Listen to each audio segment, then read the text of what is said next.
बात को भी देखा है।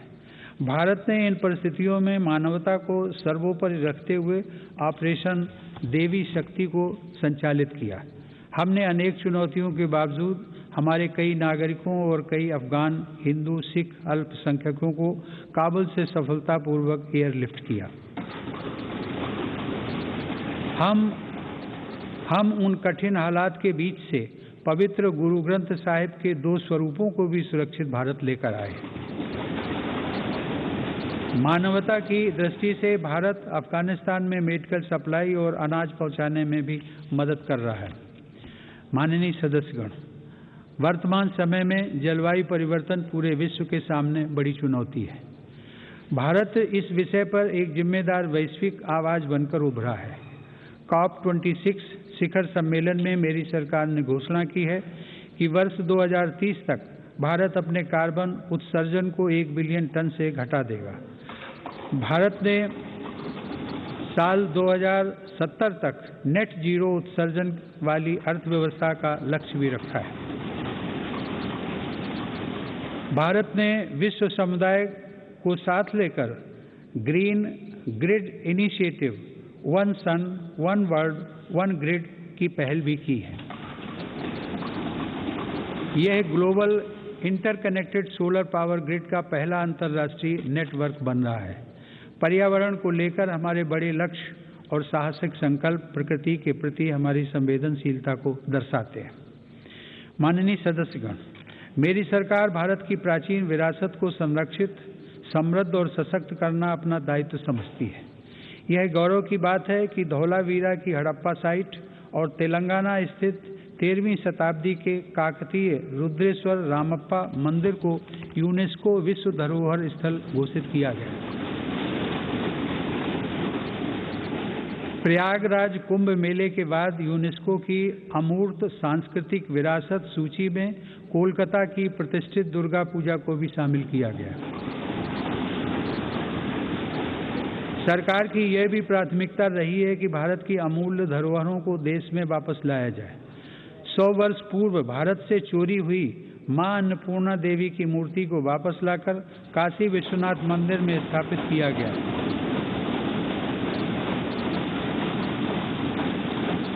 दुनिया के अलग अलग देशों से ऐसी ही कई ऐतिहासिक धरोहरें आज भारत में वापस लाई जा रही हैं।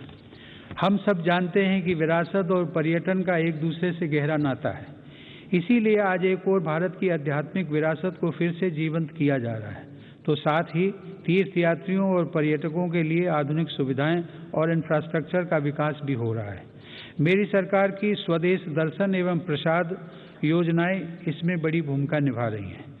गोवा के 60वें मुक्ति दिवस के अवसर पर फोर्ट अगुआडा जेल परिसर में स्मारक का जीर्णोद्धार करके उसका उद्घाटन किया गया है। यह गोवा मुक्ति संग्राम के सेनानियों के अविस्मरणीय संघर्षों का स्मारक है। माननीय सदस्यगण, आज़ादी के अमृतकाल में एक भारत श्रेष्ठ भारत के हमारे संकल्प के आधार पर आज लोकतांत्रिक मूल्यों के साथ विकास के नए अध्याय लिखे जा रहे हैं। जो राज्य और क्षेत्र उपेक्षित छूट गए थे, आज देश उनके लिए विशेष प्रयास कर रहा है। जम्मू कश्मीर और लद्दाख क्षेत्र में विकास के नए युग का आरंभ इसका एक बड़ा उदाहरण है। मेरी सरकार ने जम्मू कश्मीर के औद्योगिक विकास के लिए लगभग 28,000 करोड़ रुपए की लागत से नई सेंट्रल सेक्टर स्कीम शुरू की है। पिछले वर्ष काजीगुंड बनिहाल सुरंग को भी यातायात के लिए खोल दिया गया है।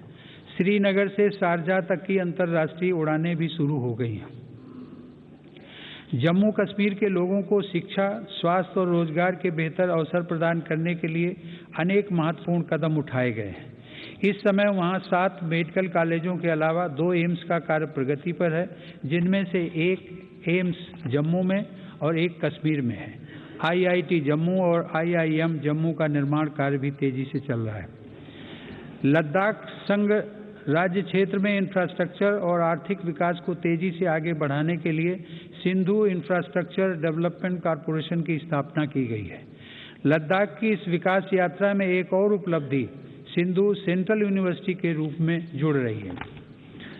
माननीय सदस्यगण, मेरी सरकार पूर्वोत्तर के सभी राज्यों अरुणाचल प्रदेश, असम, मणिपुर, मेघालय, मिजोरम, नागालैंड, सिक्किम और त्रिपुरा के सतत विकास के लिए प्रतिबद्ध है। इन राज्यों में हर स्तर पर बुनियादी और आर्थिक अवसरों का विकास किया जा रहा है। रेल और हवाई कनेक्टिविटी जैसी सुविधाओं का सपना पूर्वोत्तर के लोगों के लिए अब साकार हो रहा है। यह देश के लिए गर्व का विषय है कि पूर्वोत्तर राज्यों की सभी राजधानियां मेरी सरकार के प्रयास से अब रेलवे के नक्शे पर आ रही हैं।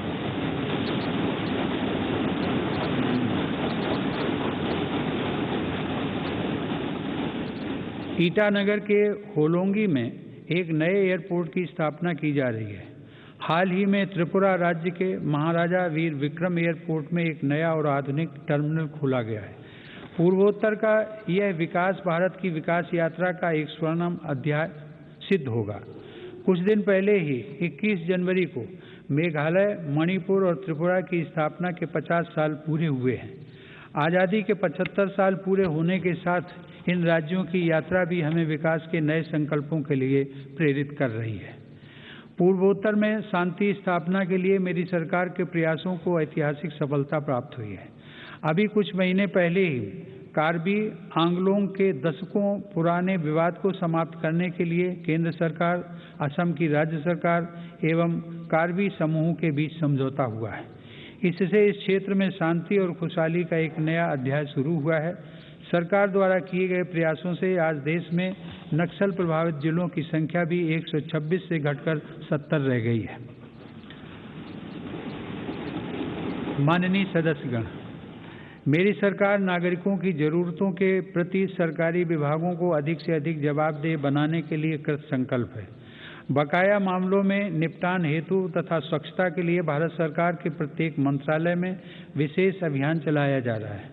मिशन कर्मयोगी के अंतर्गत सिविल सर्वेंट्स की क्षमता बढ़ाने के लिए सरकार ने कैपेसिटी बिल्डिंग कमीशन की स्थापना की है। मिशन कर्मयोगी सिविल सर्वेंट्स के कैरियर में भी सहायक होगा और राष्ट्र निर्माण की नई जिम्मेदारियों के लिए उन्हें तैयार भी करेगा। न्याय प्राप्ति को सरल और सुगम बनाने के लिए भी देश में कई महत्वपूर्ण कदम उठाए जा रहे हैं। टेली लॉ प्रोग्राम के माध्यम से मुकदमों से पहले सलाह देने के लिए एक प्लेटफॉर्म का गठन किया गया है। विवादों के निपटारे में गति लाने के लिए मेरी सरकार ने राज्यसभा में मध्यस्थता विधेयक 2021 पेश किया है। माननीय सदस्यगण, आज देश की उपलब्धियां और सफलताएं देश के सामर्थ्य और संभावनाओं के समान ही असीम हैं। ये उपलब्धियां किसी एक संस्था या प्रतिष्ठान की नहीं हैं, बल्कि देश के कोटि कोटि नागरिकों की हैं। इनमें करोड़ों देशवासियों का श्रम और पसीना लगा है। ये सभी उपलब्धियां हमारे महत्वाकांक्षी लक्ष्यों की लंबी यात्रा में एक तरह से मील का पत्थर है और आगे बढ़ने के लिए हमारी प्रेरणाएं भी हैं। वर्ष 2047 में देश अपनी आज़ादी की शताब्दी पूरी करेगा। उस समय के भव्य, आधुनिक और विकसित भारत के लिए हमें आज कड़ी मेहनत करनी है। हमें अपने परिश्रम को पराकाष्ठा तक लेकर जाना है और यह सुनिश्चित करना है कि अंततः इसके लाभकारी परिणाम निकले। इसमें हम सबकी भागीदारी है और समान भागीदारी है। कोरोना काल में आप सभी सांसदों ने जिस तरह अपनी जिम्मेदारियों का निर्वहन किया और सभी सावधानियों का पालन करते हुए दोनों सदन संचालित हुए, मैं उसके लिए आप सभी की सराहना करता हूं। आप सभी सांसदगण करोड़ों देशवासियों की आशाओं, आकांक्षाओं के सारथी हैं। इसी भावना के साथ हमें आगे भी काम करते रहना है। मुझे पूरा विश्वास है कि हम सब मिलकर अपने महान भारतवर्ष को गौरव के शिखर तक लेकर जाएंगे। इसी भावना के साथ आप सभी का एक बार फिर से अभिनंदन। आप सभी का बहुत बहुत धन्यवाद। जय हिंद।